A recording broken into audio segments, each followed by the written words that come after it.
ഇന്ന് നമുക്ക് പച്ചരി ഒന്നും കുതിർത്തി വെക്കാണ്ട് വറുത്ത അരിപ്പൊടി കൊണ്ട് അടിപൊളി വെള്ളയപ്പം ഉണ്ടാക്കാട്ടോ.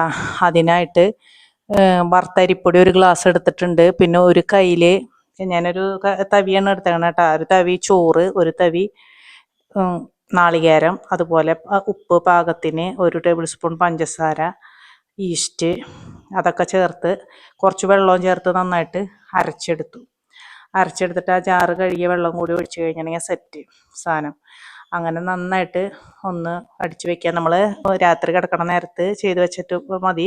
പിറ്റേ ദിവസം ഇപ്പം ആക്കി ഞാൻ എടുത്ത് മാറ്റി വെച്ചിട്ടുണ്ട്. ഇനി പിറ്റേ ദിവസത്തേക്ക് വേണ്ടിയിട്ടാണ് ചെയ്യണത്. അപ്പോൾ നേരം വെളുത്ത് നോക്കിയപ്പോൾ ഇതുപോലെ പൊന്തി വന്നിട്ടുണ്ട് കേട്ടോ. നല്ല അടിപൊളിയായിട്ട് പൊന്തി വന്നിട്ടുണ്ട്.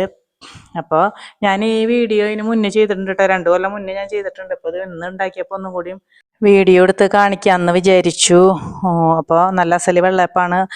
തലേദിവസം രാത്രി ഒന്ന് എല്ലാം കൂടി മിക്സിയിലിട്ടൊന്ന് അടിച്ചെടുത്താൽ മതി. വെള്ളം ഒഴിച്ചൊന്ന് സെറ്റാക്കണം. പാകത്തിന് വെള്ളവും ഒഴിക്കണം. പാകം നോക്കിയിട്ട് വെള്ളം ഒഴിക്കണം. അത്രയേ ഉള്ളൂ. അപ്പോൾ ഇങ്ങനെ എല്ലാവരും ഒന്ന് ഉണ്ടാക്കി നോക്കുക. വളരെ എളുപ്പമാണ്. എളുപ്പത്തിൽ ഉണ്ടാക്കാനായിട്ട് പറ്റും. ഞാൻ ആദ്യം യൂട്യൂബിലിട്ടായിരുന്ന വീഡിയോ അധികം ആരും കണ്ടിട്ടുണ്ടായിരുന്നില്ല. ഇന്നത്തെ ഞങ്ങളുടെ വെള്ളയപ്പത്തിൻ്റെ കറി ചിക്കൻ കറിയാണ് കേട്ടോ.